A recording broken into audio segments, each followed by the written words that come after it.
Would you have the courage to enter a burning house and then go back inside a second time?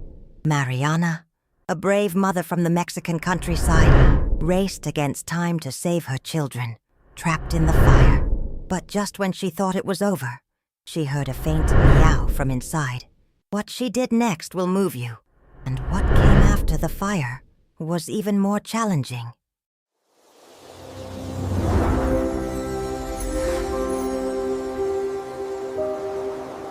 In the small town of Valle de Bravo, surrounded by mountains and pine trees in the heart of Mexico, lived a simple and united family. Mariana, her husband Ernesto, their children, Ana Lúcia, 6, and Miguel, 9, and their inseparable white cat named Copito. Their home was modest, made of yellow-painted bricks, with a small but always blooming garden where the children played and Copito chased butterflies. Mariana was one of those women who drew attention with the gentleness in her eyes and the firmness in her gestures. A brave mother, the kind who seemed to have a sixth sense when something was wrong with her children. Born and raised in Valle de Bravo, she knew every alley, every neighbor, every smell of rain mixing with wet earth. Her life revolved around her children and her home. She worked as an artisan at home, making traditional embroideries she sold at the Sunday market. Ernesto, meanwhile, was an electrician, often taking jobs in nearby towns, sometimes spending days away. That week, Ernesto was in Toluca, a city 2 hours away, repairing an electrical grid damaged by a storm. Mariana, as always, managed everything alone, biking Miguel to school, picking up Ana Lúcia from daycare, cooking, cleaning, and still finding time to play with the kids in the yard. That Thursday morning seemed ordinary. The sun rose lazily between the mountains, and Copito stretched on the kitchen windowsill. Mariana prepared fresh tortillas while the children ran around the house. But there was something in the air, a faint smell of smoke drifting from afar, which only Mariana seemed to notice. She frowned, looked around, but saw nothing unusual. Perhaps, she thought, a neighbor was burning dry leaves, as was common. She left the children playing in the living room and returned to the yard, focused on the embroidery she needed to finish for the market. Hours passed quickly. The wind, usually gentle at that time of day, grew strong and hot. Copito, who rarely hid, had vanished. Mariana called for him, but there was no answer. The silence unsettled her heart, and then she heard the first sharp crack, like wood snapping, from behind the house. She ran to see, behind the lot, where there was a small patch of woods. Flames were already licking the treetops. The fire advanced fast, merciless, fueled by the wind. Mariana's heart pounded.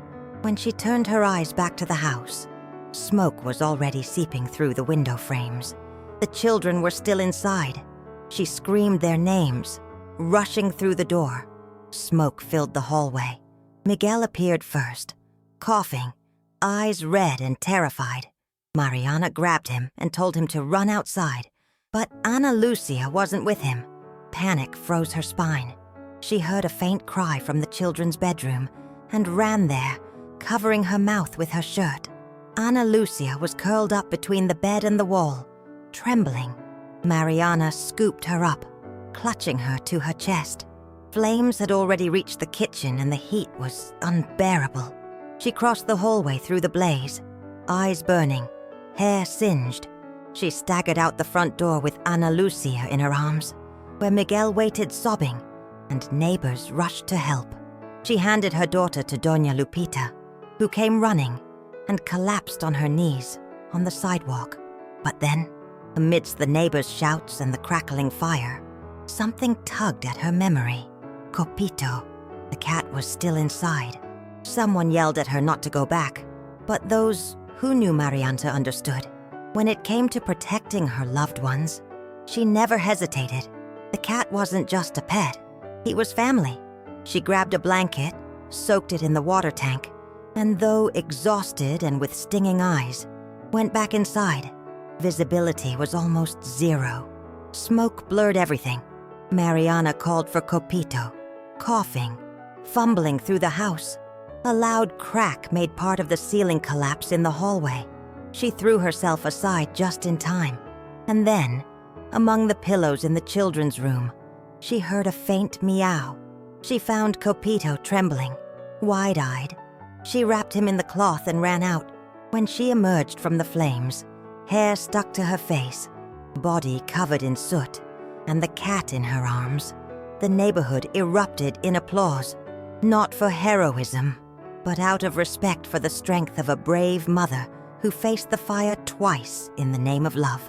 The firefighters arrived minutes later. The house was badly damaged, especially in the back, but the children were safe, Copito too, and Mariana's heart, though shaken, remained strong. Ernesto would return the next day to find a family, alive, united, and a woman who, amid chaos, proved she was made of courage. What Mariana didn't know yet was that this moment would mark only the beginning of an even harder journey. After the fire, the following days were a mix of shock, exhaustion, and urgent decisions. Mariana hardly slept. The smell of smoke seemed embedded in her skin, her hair, her memories. Even with her children safe, the image of the flames devouring the back of the house haunted her mind. Ana Lúcia started sleeping with her every night, clinging to her waist, and Miguel, who used to sleep alone, now kept the door ajar and a lamp on to keep nightmares away. Copito never left their side. Ernesto arrived the day after the fire, heartbroken for not being there. The hug between him and Mariana was long, silent, full of guilt and relief. He tried to hide his emotions at the sight of the partially destroyed house, but his tearful eyes betrayed him. He quickly rolled up his sleeves to start rebuilding, but it wouldn't be easy. They had no insurance. Their savings barely covered basic materials. And to make things worse, summer rains were coming. That's when the solidarity of the neighborhood blossomed like never before. Neighbors brought boards, old tiles, baskets of food, clothes for the children. Mariana was moved by each gesture, thanking them with a smile that hid the pain behind her strength. Yet inside, she felt fragile, as if the ground beneath her was always about to collapse.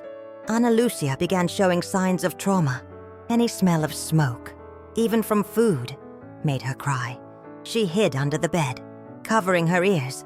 Miguel, meanwhile, grew more aggressive, impatient with everything. Mariana, seeing her children react in such different ways, felt torn. How could she comfort two little hearts at once, while still trying to keep the house standing? She sought help at school. The principal suggested sessions with the town's child psychologist, but the cost was high. Seeing his wife's anguish, Ernesto worked more overtime than his body could bear, even on weekends. Mariana, in turn, decided to return to her embroidery.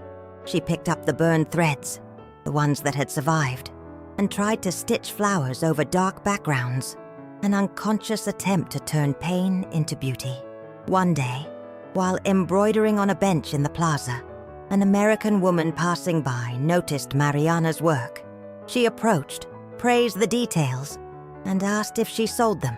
Mariana, humble as always, replied yes, but only at the Sunday market. The woman took her contact and returned the following week with a proposal. She wanted to take a batch of embroideries to sell at her craft shop in the United States. That rekindled a spark in Mariana that had long been extinguished. With the neighbors' help and her new income, rebuilding slowly advanced. But as if fate wanted to test how far a brave mother could go, another blow came. Ernesto suffered an electrical accident on the job. It wasn't fatal, but it left him with damage to his right arm. He would have to stop working indefinitely.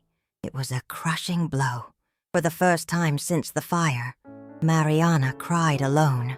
She sobbed against the unlined bedroom wall. Then she took a deep breath, washed her face, wiped her eyes, and went to care for her children, because she knew that if she collapsed, everything around her would collapse too. She now had to care for Ernesto as well. She fed him, helped with his bandages, and supported him emotionally. Even injured, he did his best not to become a burden. Slowly, he began telling stories to Ana Lúcia at bedtime, helped Miguel with his homework, and resumed an essential role, being a present father. Mariana, despite the fatigue, felt stronger whenever she saw the four of them, plus Copito, sitting together, even if on the bare floor of their roofless living room. But her body began showing signs of strain. Shoulder pain, frequent migraines, dizziness. Doña Lupita insisted she see a doctor. Mariana resisted as long as she could, but one morning she nearly fainted at the market. The diagnosis was blunt: severe anemia, physical exhaustion, and risk of collapse. Her body was screaming what her heart already knew, but refused to admit. The doctor was clear. If she didn't slow down, she could end up hospitalized. Mariana left the office with the prescription in hand, mind racing. How could she slow down when the world depended on her? When she got home, she saw Miguel sweeping the yard, Ana Lúcia feeding Copito, and Ernesto in his makeshift wheelchair, smiling. And that's when she understood. Maybe she didn't need to carry everything alone. Maybe it was time to share the load. That night, she gathered the family. She told them about the diagnosis, about her fear of not holding on. She cried in front of them, something she never did. Miguel held her hand and said, "Mama, we can help you. We're strong too." Ernesto added, "You've carried us this far. Now let us hold you for a while." From then on, everything changed. Miguel started helping at the market. Ana Lúcia began embroidering little flowers with her mother, like a ritual of affection. Ernesto became the heart of the home, even with his limitations. And Mariana, for the first time, felt she wasn't alone in this battle. There was still much to face: bills, repairs, recovery. But she no longer walked through ashes. She walked among roots. But fate, once again, had plans to test the strength of this woman. The months following Mariana's turning point were both the hardest and most transformative of her life. The house still needed major repairs. Money was scarce, and her health demanded more care than ever. But something had shifted. Now she knew she wasn't alone, and that made all the difference. Slowly, the invisible wounds began to heal. Ana Lúcia, who once trembled at every crackle, smiled more. She slept better, embroidered eagerly beside her mother, and even started caring for Copito, as if he were her little brother. Miguel, now 10, was becoming a little warrior. He helped wherever he could, proudly sold embroideries, and even created beaded bracelets to sell alongside his mother's pieces. It was as if each family member had found their own strength. Mariana, though tired, felt alive. She began taking short walks with Ernesto through the neighborhood streets, pushing his adapted chair, noticing how this man, despite his limitations, remained her faithful companion. Sometimes he made jokes about his arm that didn't move well, just to make Mariana smile. And she did, because loving someone also means laughing in the middle of chaos. But one rainy afternoon, a letter arrived bringing a new challenge. It was from the town hall. It stated that the land where they were rebuilding the back of the house was under dispute due to an old territorial division.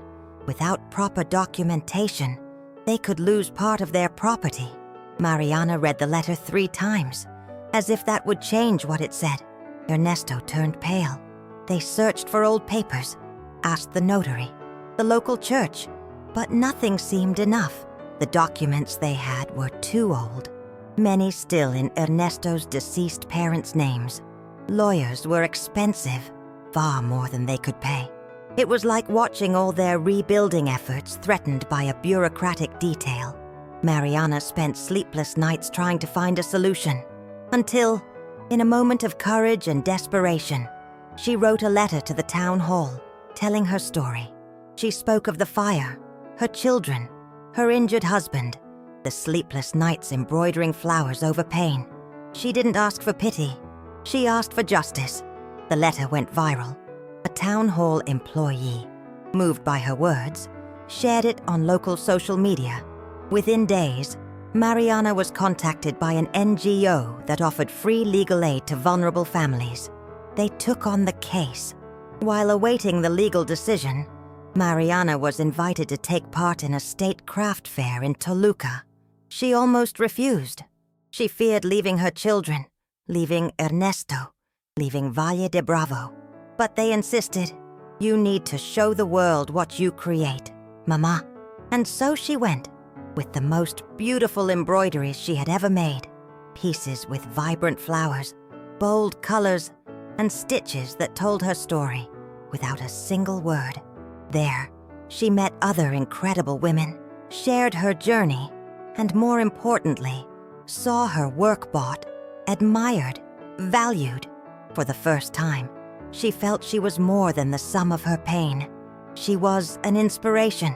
Back home, with her heart full and the little money she earned, she bought new materials, clothes for the children, and even a special gift, a handmade little house for Copito, crafted by a local carpenter. Weeks later, the response arrived. The NGO had managed to prove, with the community support and old baptism records, that the land ownership was legitimate. Mariana and her family could stay. They would lose nothing. She cried silently, hugging her children, feeling that their home, even scarred by fire, was now a symbol of rebirth. On a clear Sunday, the family decided to host a lunch in the yard. They invited Doña Lupita, the neighbors who had helped during the fire, the NGO team, even the American woman who had returned to Mexico. It was a simple gathering, with rice, tortillas, music on a small radio, and Copito stretching in the sun. But there was something magical in the air. It felt like everyone there shared the same victory. During lunch, Miguel stood up, climbed onto a crate, and with a timid voice said, "My mama is a hero, not because she ran into the burning house, but because she never let us fall, not even when everything collapsed." Mariana was overwhelmed, and everyone applauded, not out of vanity, but out of respect. Respect for the brave mother who, facing fire, pain, exhaustion, and injustice, chose to keep going. She chose to love, protect, and rebuild. Today, Mariana's house isn't perfect. There are still walls to paint, leaks that appear in storms, and bills to pay. But there is something that's never been missing since that fire. Courage. A silent courage, made of simple gestures, sleepless nights, and embroideries that heal. A courage that turns pain into beauty. And this story, like the stitches Mariana sews with such dedication, will remain woven into the fabric of time, steadfast, delicate, and unforgettable. If this story touched your heart the way it touched ours, if you believe that the love of a brave mother can face any storm, even a fire, then help this message reach more people. Like this video, subscribe to the channel, and share it with someone who needs hope today. Mariana's courage cannot be forgotten, and there are many more stories like hers waiting to be told.